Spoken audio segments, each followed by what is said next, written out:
अस्सलाम वालेकुम my dear students. तो आज के लेक्चर में हम कवर करेंगे 4.4 का क्वेश्चन नंबर 4, जो कि इस एक्सरसाइज का मोस्ट इंपॉर्टेंट क्वेश्चन है। तो हमारे पास 3 लाइंस दी हुई हैं और गिवन कंडीशन ये दी हुई है कि इसका जो डिटर्मिनेट है वो किसके इक्वल होगा, 0 के इक्वल होगा। तो गिवन कंडीशन को हम फॉलो करते हुए इस क्वेश्चन को हम सोल्व करेंगे। तो लाइन 1 है, ये लाइन 2 है और ये लाइन 3 है। तो ये प्लस वाई है, इधर आकर minus Y, m1x plus Y इधर आकर minus Y plus C1 equal 0 के। क्योंकि ये y उठाकर हम इधर ले आए तो यहाँ से क्या बचा, 0 बच गया यहाँ से। ठीक है, तो सेम ऐसे ही m2x ये प्लस वाई इधर आकर minus Y plus C2 equal 0 के, m3x प्लस वाई इधर आकर minus Y plus C3 equal 0 के। तो अभी हम इसका लेंगे डिटर्मिनेट। लाइन 1 हमारे पास अभी ये है, तो x का कोएफिशिएंट यहाँ पर m1 है और y का कोएफिशिएंट यहाँ पर -1 है और C1 कांस्टेंट वैल्यू है। तो सेम ऐसे ही m2 -1 C2 m3 -1 C3, यानी कि x y और जो कांस्टेंट वैल्यू है उसको हम इस तरह लिखेंगे। तो अभी हम लेंगे इसका डिटर्मिनेट। तो डिटर्मिनेट लेना आपको आता ही होगा, ठीक है, आपने ये फर्स्ट ईयर में बहुत ही अच्छे तरीके से किया होगा। तो देखें m1 इन वैल्यूज़ को और इन वैल्यूज़ को आपस में हम क्या करेंगे, छोड़ देंगे, इनको हम कुछ भी नहीं कहेंगे। तो हम क्या करेंगे, इसको इससे मल्टीप्लाई करेंगे, इसको इससे मल्टीप्लाई करेंगे।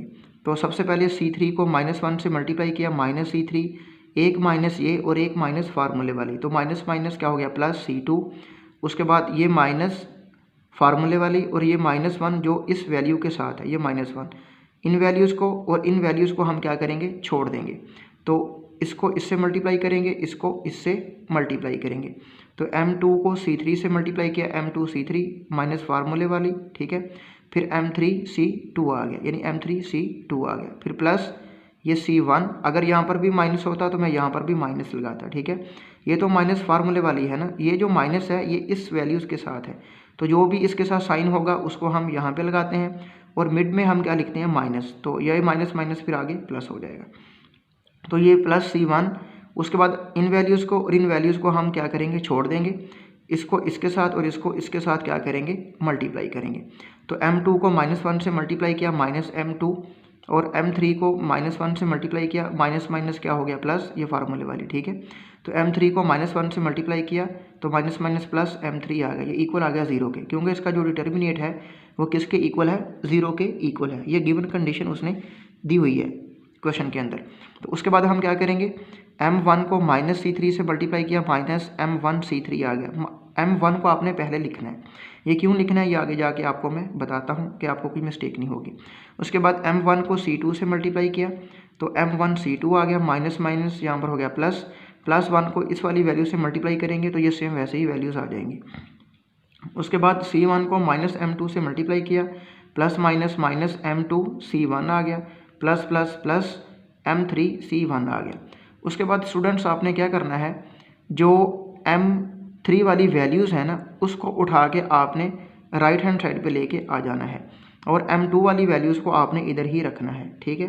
तो ऐसा हम क्यों कर रहे हैं, एक तरतीब हमने इसको बनानी है इस क्वेश्चन को सोल्व करने के लिए।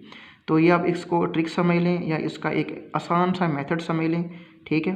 m3 वाली वैल्यूज़ को आपने उठा के उधर ले जाना है। देखें ये हमारे पास m2 C3 था, इसको मैंने वैसे ही लिख दिया। उसके बाद ये -m2 C1 है, इसको मैंने वैसे ही लिख दिया। और उसके बाद आपने जो ये इन वैल्यूज़ को मैंने कैसे लिखा ये मैं बाद में बताता हूँ, ठीक है। तो देखें ये m3 C2 है और ये मेरे पास -m3 C2 था, तो इस ये माइनस में था ना, इधर आके क्या हो गया, प्लस में हो गया। और ये प्लस में m3 C1 था, ये प्लस में था, इधर आके क्या हो गया, -m3 C1 हो गया। उसके बाद आपने क्या करना है, देखें m2 वाली वैल्यूज़ और m3 वाली वैल्यूज़ एक साइड पे होगी, ठीक है। तो उसके बाद आपने इसके साथ भी -m1 है और इसके साथ भी +m1 है, तो आपने -m1 और -m1 बनाना है बोथ साइड पे। आपने इनको एक तरतीब से लिखना है। देखें ये -m1 है, इसको मैंने वैसे ही -m1C3 लिख दिया, ये -m1C3 आ गया। और ये प्लस का था ना, इधर आके क्या हो गया, -m1C2 हो गया, इधर भी -m1C3 हो गया और इधर भी -m1 हो गया, ठीक है। यानी आपने C3 C2 C1 को नहीं देखना, आपने सिर्फ m2 m3 और m1 वाली वैल्यूज़ को आपने फॉलो करना है। उसके बाद आपने क्या करना है, सेम यानी कि बोथ साइड आपने m1 C1 को ऐड करवा देना है। ये मैथ का रूल है कि बोथ साइड हम कुछ भी कर सकते हैं। ठीक है, तो आपने क्या किया, आपने M1 इधर भी M1C1 ऐड करवा दिया और इधर भी M1C1 क्या करवा दिया, ऐड करवा दिया। उसके बाद आपने M2 यहाँ से कॉमन आ गया, इन दोनों वैल्यूज़ में से M2 कॉमन आ गया, यहाँ से C3 माइनस C1 बाकी बचा। ठीक है, और यहाँ से माइनस M1 कॉमन आ गया, यहाँ से बचा C3 माइनस, जब कॉमन आई तो ये माइनस C1 हो गया। ठीक है, तो सेम ऐसे ही इन दोनों वैल्यूज़ में से M3 आपने कॉमन लिया, यहाँ पर C2 माइनस C1 और माइनस M1 यहाँ से कॉमन लिया, और आपने यहाँ से C2 ये प्लस था, ये माइनस कॉमन गई तो यहाँ पर माइनस C1 हो गया। तो M2 को आपने M1 से मिलवा दिया, ये सारा लिख दिया C3, ये दोनों वैल्यूज़ आपस में सेम आनी चाहिए और ये दोनों वैल्यूज़ आपस में सेम आनी चाहिए। तो C3 माइनस C1, ये C3 माइनस C1, इन दोनों में से कॉमन लेके आपने यहाँ पे लिख दिया। M3 को आपने माइनस M1 से मिला दिया और C2 माइनस C1 आपने यहाँ पे लिख दिया, और ये हमारा फाइनल रिजल्ट आ गया। तो बहुत ही आसान मेथड है। आपने क्या करना है, जो M3 वाली वैल्यूज़ हैं वो आपने राइट हैंड साइड पे लिखनी है, और जो M2 वाली वैल्यूज़ हैं उनको आपने लेफ़्ट साइड पे लिखना है। उसके बाद जो प्लस M1 है इसको उठा कर आपने उधर ले जाना है, ये माइनस M1 है जो आपने इधर ही रखना है, और बोथ साइड आपने M1C1 ऐड करवा देना है, और आगे कॉमन लेने के बाद आगे ये इसका आंसर आ जाएगा। उम्मीद है कि स्टूडेंट्स क्वेश्चन 4 की आपको समझ आई होगी। आपने सेकंड ईयर का कोई भी क्वेश्चन देखना हो, सर्च में लिखेंगे सर रऊफ़, तो वो लेक्चर आपके सामने आ जाएगा। 9th से लेकर सेकंड ईयर तक एनीवन आपने मैथ का कोई भी क्वेश्चन देखना हो तो सर्च में लिखना है, साथ आपने लिखना है सर रऊफ़, तो वो लेक्चर आपको मिल जाएगा, तो आप क्वेश्चन को ईजिली सोल्व कर सकते हैं।